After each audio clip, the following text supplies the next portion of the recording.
Howdy y'all, and welcome to the Texian channel. This is the first in what I hope will be many videos on this channel, and I wanted to start off by explaining the purpose of it, why I'm starting this channel and what I hope to achieve, what my goal is. And I think the best way to explain it is to talk about who the Texians were. If you're not familiar, the Texians was the name that was given to the white settlers of Texas in the 1820s and the 1830s. In fact, Texans referred to themselves as Texians for several decades, even after we joined the Union in 1845. They were the ones at the Alamo, they were the ones at Goliad, they were the ones at San Jacinto and Gonzales. They were joined in almost all of those fights by Mexicans or Texas citizens of Mexican heritage, who are known as Tejanos, and Mexican citizens from the northern part of Mexico, who are known as Norteñas. Together they formed the Federalistas, and they stood opposed to Santa Anna's Centralistas out of Mexico City. It was a civil war. And in fact, one of the videos that I want to do on this channel will describe that, hopefully explain that, and make it easier to understand. The flag that flew over the Alamo was the Mexican flag, except they took the eagle out of the middle portion of it and wrote 1824. And the reason they wrote 1824 was it was a reference to the Constitution of 1824. That Santa Anna had abandoned and that they wanted to return to. That's why I have 1789 on my flag. It's much the same idea. The government's lost its way. And it's up to us, common and average people, to debate that, to discuss that, and to recognize it.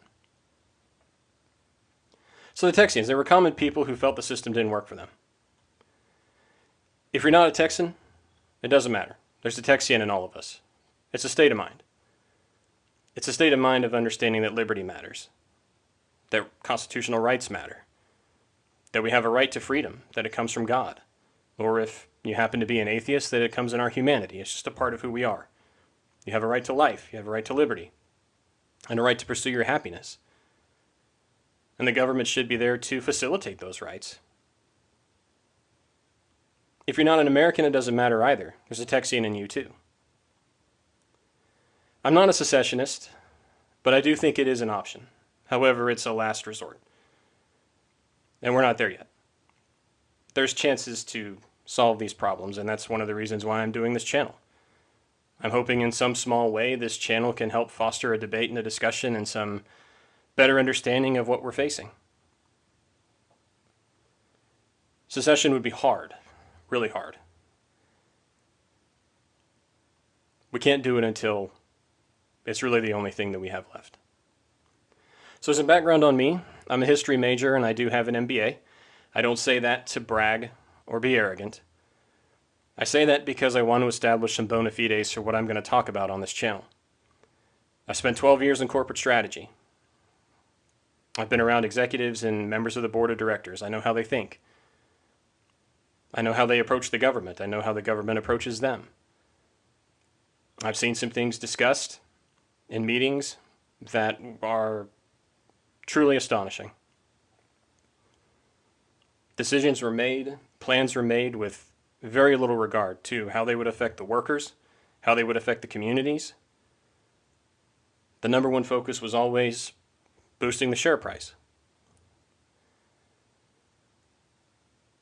I think in some way, the government of the United States now looks at us the way those executives looked at their workers and the people in the communities that they were affecting, which is to say, a lot of indifference.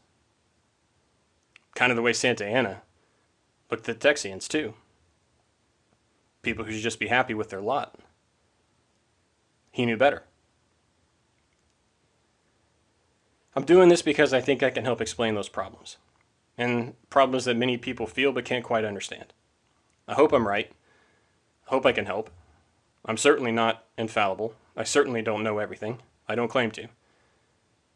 In fact, I truly expect pretty much a lot of people who watch this channel are going to have a different view. And if you do, that's wonderful. Comment. Let's get a debate going. Tell me where I've got it wrong. Tell me where I haven't looked at it the right way. Help me think too. Help me grow. I want to do that. Because I think we have to have that debate. Simply put, the economic and political structures just aren't working for us anymore. We all know that. We all feel that every day.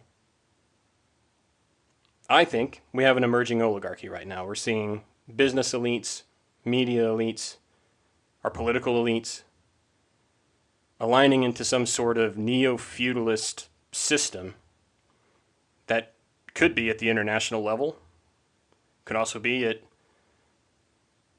the national level. I'm cutting this video in early March of 2021. Are you guys familiar with the World Economic Forum? The Great Reset? I have no idea if that's actually going to be successful. But if you saw the video they put out, that's their vision. And I think it's a vision that's shared by our elites too. You'll own nothing and be happy. That's exactly what a feudal lord might have said to somebody working in his field. Sure, you don't own anything. Maybe you own the clothes on your back. You don't own that house that you live in. A hut, more like it. You don't own those farm tools. You don't own this land. You don't own yourself. You work for me. You do what I say. You grow the crops I tell you to grow. You eat the food I tell you you can eat. But you should be happy with that. Because if left to your own devices, if without me, you'd be out there on your own, and who knows what would happen to you. I'm here to protect you. This system where property elite own everything, and everyone else are just worker bees or just serfs, that's the system that they're trying to push us towards, in my opinion, in my view. You may not share that view, and if not, that's fine. Again, let's comment, let's have the debate. But I feel very strongly about that. And it's resisting that push that really, at its root, is why I'm making this channel. Giant corporations, banks, they're squeezing the life out of the economy, and they're using our politicians to do it. We never get any reform to the tax code. Why? It benefits the companies. It benefits the banks. It's a massive competitive advantage for them. They have armies of tax accountants and attorneys that can help navigate that. Small and mid-sized competitors, not so much. Our politicians are happy to work with them because they're going to benefit from this new system too. And before you put a tinfoil hat on my head, I'm not a conspiracy theorist. In fact, I think you can see this happening right before our own eyes. They're merging together. They're saying the same things. They're pushing for the same objectives and goals. If somebody threatens that in one way or another, all three of them round up on that threat, kind of like an immune system. It's not some giant conspiracy. I'm not claiming that. But I think they've all recognized that the system that we currently have isn't working because of what they're doing. But they don't want to lose their grip on power. They want to move us into something different where they'll have even more power. The government's undemocratic too, just like Santa Anna's was. We have one representative for every 700,000 citizens in the United States, if you do the math. If we stay on our current population trends, it'll be one for every million here soon. How can one person represent 700,000 people? James Madison said it should be one for every 30,000. And that was at a time when the federal government was far smaller than it is today and did almost nothing. Now it does just about everything. The country's different. Again, I'm not a secessionist. I want to stress that. But Alabama's not the same as New York. New York's not the same as California. California's not the same as Texas. We're not the same as Iowa. Doesn't make one better or worse. Just means we're different. We have different views on liberty, firearm ownership. There are different challenges that face our individual states. The border in Texas is a real challenge. Perhaps not as big of a challenge in Nebraska. The point I'm trying to make is that the country's gotten so big that the government is struggling to properly represent everybody. And really it's an impossible task when you just look at the geography and the diversity of our people, which is a good thing. I'm a social conservative, but I'm pretty left economically. I support banning corporate share buybacks. That's going to be the next video. A video after that, I support reinstating Glass-Steagall fully. I believe wealth inequality is a big problem. A problem that's affecting our society, threatening to undermine it completely. So if you're on the left, give my videos a chance. I think there's a lot in here that you might agree with. If you're a libertarian, you'll probably disagree with me on a lot of things, and that's okay. Comment. Again, let me know where I have things wrong and I haven't looked at it the right way. I want to grow too. I want this discussion to be positive. Because we're not really getting good debate anywhere else. We're not getting it in our media, I can tell you that. We're not getting it from our political class. I don't think we're getting it in our education system anymore, especially higher education. We're certainly not getting it on social media. Maybe YouTube's an exception to that. We'll find out. But nonetheless, we have to have a forum where we can talk about this. And I think if we do, we'll find out that we have far more in common than we don't. And that we've been weaponized against one another by our political class for their own ends. And if I can in some way challenge that, and if I can in some way put an end to that, then I'll consider this channel a success. The debates we're going to have in the future are going to cross the old lines anyway. Liberal, conservative, left versus right, Republican versus Democrat. That terminology is going to have to change. And that's going to be the subject of another video in the future. And that's not a point that I've come up with. Brendan O'Neill and a whole host of other people have talked about this very thing. We have to find that I think we will find that there's more common ground between us than we know. One thing I can promise you is I will never insult anyone. I will never attack anyone. I will never say that somebody is approaching something from a bad place. I don't think that's true. I think regardless of what side you're on, if you're an American, you're approaching this from a good spot, from a good place. We all want to do what's best. We may disagree on what that best thing is, but nobody's out to hurt anybody. Nobody's out to cause pain to anyone. That's not who we are as Americans. I firmly believe that. So I'm never going to attack somebody or belittle somebody. I want to hear those other perspectives. I want to hear those other points so that I can grow too. So this channel, it's going to contain commentary videos, mostly on economic policy, structural problems with our economy, with our political system. But I will throw in some history videos too. I love history, and I think there are some things in the past that maybe need a second look. Maybe could be looked at a different way.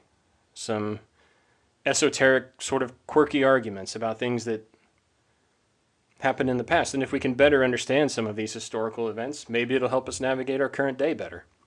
What we're seeing right now isn't anything new. Governments tend to be undemocratic. Societies tend to move towards inequality. And that's how you end up with the French Revolution. It's how you end up with Lenin. Normal people, when the system isn't working for them, seek alternatives.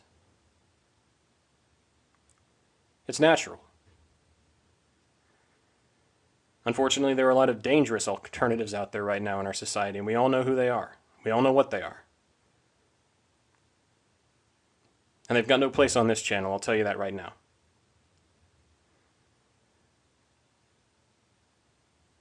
And maybe we can show how a proper debate can happen. I sincerely hope that we can. But if you want to get into the day-to-day politics, that's not going to be what I do. And there are plenty of places you can go for that. Tim Pool's out there, Kyle Kulinski, Jimmy Dore, Sam Sater. If you're on the right, maybe you can go look at Steven Crowder or Glenn Beck. There's plenty of people out there that you can follow that'll talk about those things. But I'm a strategy guy. I tend to think more in the big picture. And I want to talk about some of these big picture things in a way that I hope is constructive for everybody. It will move our debate forward. So my goal in all of this is just to create some informative videos that generate some thought and debate. I hope that the episodes I put out will make you think, will make you question things.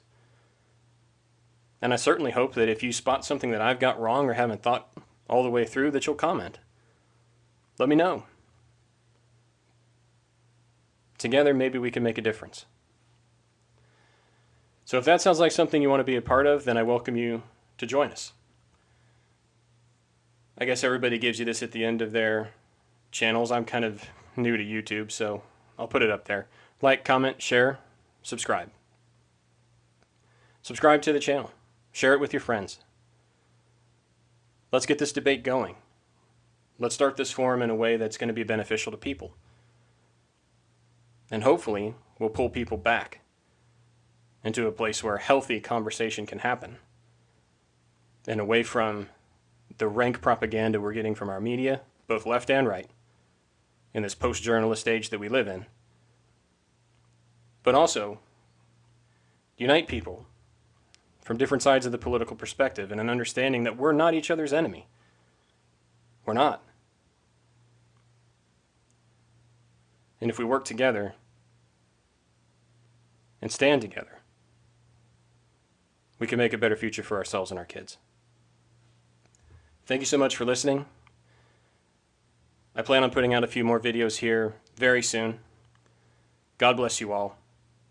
Until next time.